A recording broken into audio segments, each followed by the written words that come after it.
En 2021, ce sont 828 millions de personnes qui souffraient de la faim à travers le monde. Le rapport de 2022 va plus loin et estime que 670 millions de personnes seront encore confrontées à la faim en 2030, année à laquelle l'objectif de la faim zéro a été fixé.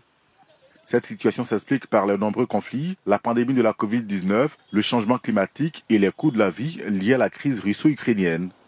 Pour réduire ce fléau, le Centre d'excellence régional contre la faim et la malnutrition joue un rôle important en répondant à la demande croissante des gouvernements en matière de renforcement des capacités, de compétences techniques, de gestion et de partage de connaissances et de coopération sud-sud dans le domaine de la sécurité alimentaire et de la nutrition.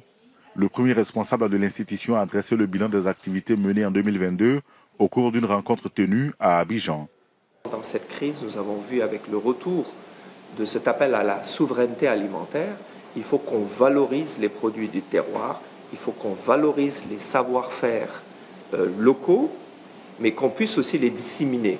Disséminer parce que ces savoir-faire locaux ont pu aussi, d'une certaine façon, gérer de façon durable les terres, les ressources naturelles.